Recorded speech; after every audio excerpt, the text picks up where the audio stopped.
Ate Marge, kwento ito ng aming kapitbahay. 2 taon lang ang itinanda ko kay Jessica. Si Jessica ay isang 18 years old. Kakagraduate lamang ng grade 10 dito sa Lucena. Isa siyang mabait na bata at maganda. 2 lamang silang magkapatid, isang batang lalaki at siya. Pagka-graduate niya ng grade 10, nagdesisyon itong ipagpatuloy ang pag-aaral sa kabilang bayan. Wala kasing kolehiyo dito sa amin. Nagpaalam siya sa kanyang mga magulang, pero hindi ito pinayagan. Tingin kasi ng mga magulang nito ay hindi nito kakayanin ang magsulo, lalo na at hindi naman ito napahiwalay sa kanila. Pinalipas ni Jessica ang ilang araw at nagpaalam ulit ito, sinabayan ng iyak, nagmakaawa sa magulang. Kaya naman kasi siyang tustusan, hindi naman sila mahirap. Hanggang sa pumayag din ang mga magulang nito. Kasi sinabi ni Jessica na may mga high school classmates siyang doon din mag-aaral. Kaya huwag daw itong mag-alala. Nabuhayan naman ng loob ang mga magulang niya. Pero ang katotohanan ay walang alam si Jessica kung may classmate nga siyang makikita doon. Pero malakas ang loob niya at gustong-gusto niyang makatapos. Hanggang sa dumating ang araw na nagliligpit na ito, tinutulungan pa siya ng kanyang nanay sa paglalagay ng mga damit sa bag niya. Puro paaalala ang mula sa mama niya at nag-aalala naman ang ama nito. Napaka-inosente pa kasi ni Jessica. Pagdating niya sa bayan ay naghanap agad ito ng matutuluyan. Nang makakita ay binayaran na niya agad. Diretso na siyang tumira. Corner room ang nakuha niya sa 3rd floor, room 301. Lunes, unang araw sa klase. Pakilala sa isa't isa. Masaya silang lahat at lumabas na mga fresh graduate sila. Halos magkaidaran lang. Patuloy ang klase. Laging natatawag ang pansin ni Jessica kasi maliban sa maganda na ito ay matalino pa. Padami ng padami tuloy ang kanyang tagahanga. Laging nangunguna sa klase. Pag tiningnan mo naman siya, parang walang effort. Mani lang kung sa salitang tambay. Hanggang isang araw ay nakabanggaan niya sa hallway si Hedrick, isang half Spanish at isang half Filipino. Nasa 3rd year college, magmula noon ay hindi na napigilan ang pagkikita ng dalawa. Naging usap-usapan sa buong campus. Marami ang natuwa at bagay na bagay naman sila. Tumakbo ang mga araw ni Jessica na parang lagi siyang nasa alapaap. Isang araw, pagkatapos ng klase, ay may ngiti sa labi ni Jessica na naglalakad palapas ng campus. Kahit hindi sila magkikita ni Hedrick, nagpaalam kasi ito sa kanya na hindi makapasok sa loob ng 3 araw for family gathering. Masaya siyang naglalakad nang biglang may tumawag ng kanyang pangalan at sa kanyang paglingon ay isang babaeng may edad na ang nakatayo sa mamahalin nitong sasakyan. Nilapitan niya ito at ang naisip niya ay baka may itatanong lang. Sinabi nitong siya ang mama ni Hedrick at iniimbitahan siya for snack. Kahit tulala ay pumasok ito sa sasakyan. Wala silang usapan hanggang sa tumigil ito sa isang coffee shop. Palingon-lingon si Jessica. Ngunit bukod tanging sila lang ang tao sa loob. Umupo naman ang mama ni Hedrick na si Mrs. Santiago. Tinanong siya ni Mrs. Santiago kung ano ang trabaho ng mga magulang nito, saan sila nakatira. Sinagot niya lahat ng pawang katotohanan. Nagsalita naman si Mrs. Santiago na sulong anak niya si Hedrick, banker, ang tatay nito at lumaking may gintong kutsara sa labi. Unti-unti nang napaluha si Jessica. Alam na niya ang magiging ending ng usapan. Langit at lupa sila. Kinamayan siya ni Mrs. Santiago. Sabay sabing, nasubaybayan kita Jessica. Maganda at matalino ka. Kaya alam mo kung ano ang ibig kong sabihin. Hindi na nakakibo pa si Jessica. Matagal nang umalis si Mrs. Santiago pero hito at nakaupo pa din siya sa loob ng coffee shop. Maagang pumasok si Jessica sa eskwelahan kinabukasan. Isang nakangiting Hedrick ang nakaabang sa kanya. Niyakap siya nito. Ngumiti siya at kinamusta ang bakasyon nito. Masaya naman itong nagsabi na okay lang ang lahat. Hindi masabi ni Jessica ang pakikipagkita ng nanay nito sa kanya. Nasa isip niya kasi na tama lahat ang sinabi nito. Nawala na sa isip ni Jessica ang tagpong iyon.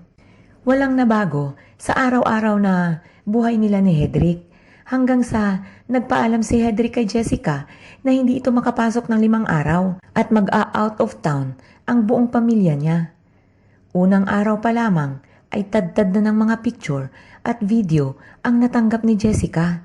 Si Hedrick may kasamang ibang babae, masayang nagtatawanan, halos maghalikan na ang mga ito. Parang biglang tinakluban ng langit si Jessica. Pangalawang araw ay ganun pa din ulit. Pictures ni Hedrick na kasayawang babae. Nalungkot si Jessica. 3 araw na walang kain at walang tulog.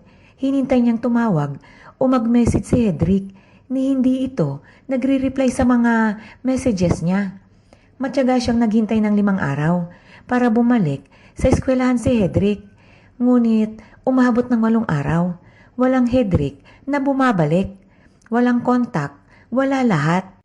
Pumasok siya sa opisina ng eskwelahan na nanlulumata ang mga mata. Pagod na pagod ang katawan. Kinausap ang registrar. Sinubukang kunin ang address ni Hedrick. Ngunit sinabi nitong bawal sa kanila ang magbigay ng kahit anong information. Masyadong mahiyain si Jessica Ate Marge, pero ng oras na yon ay hindi na niya alam kung saan siya kumuha ng lakas ng loob. Inabangan niya ang lalaking madalas niyang makita na kasama ni Hedrick.